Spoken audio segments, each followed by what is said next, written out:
First டைம்ல பார்க்க போறது #நாச்சியார். தாரத்தப்பட்டை திரைப்படத்துக்கு அப்புறமா பாலாவோட டைரக்ஷன்ல உருவாகிட்டு இருக்கிற படம் தான் நாச்சியார். இந்த படத்துல ஜோதிகா, ஜிவி பிரகாஷ்குமார் இவங்க 2 பேரும் தான் லீட் ரோல்ஸ் நடிச்சிட்டு இருக்காங்க.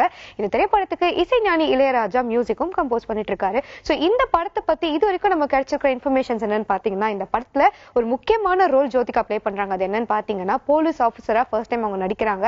அதே மாதிரி ஜிவி பிரகாஷோட கேரக்டர் வந்து ஒரு திருடனோட கேரக்டர் அப்படிங்கிறது தான். அதை தவிர்த்து இந்த படத்தினுடைய பெயர் நாச்சியார். இந்த மாதிரியான இன்ஃபர்மேஷன்ஸ் நமக்கு கிடைச்சது. அதுக்கப்புறமா கொஞ்ச நாளாவே இந்த படத்தை பத்தின பேச்சுவார்த்தை கொஞ்சம் கம்மியா இருந்ததுன்னு சொல்லலாம்.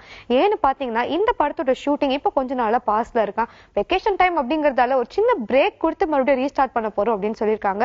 இந்த படத்துல 2 முக்கியமான பாடல்களை இசைஞானி கம்போஸ் பண்ணியே முடிச்சிட்டாராம். அதே மாதிரி ஜிவி பிரகாஷ் இது வரைக்கும் நம்ம பார்த்துடாத ஒரு கேரக்டர் இந்த படத்துல ஃபர்ஸ்ட் டைம் பார்க்க போறோம் அப்படிங்கறதால அவருடைய கெட்டப்லயோ வித்தியாசமா ஏதாவது பண்ண முடியுமான்னு யோசிச்சுட்டு இருக்காங்க. சோ இப்போ இன்னும் கொஞ்ச நாள்ல இந்த படத்தினுடைய ஷூட்டிங் ரீஸ்டார்ட் ஆக போதான். சோ இந்த படத்தோட ஷூட்டிங் ரீஸ்டார்ட் ஆனதும் இந்த மூவி பத்தின மத்த அப்டேட்ஸை பார்க்கலாம்.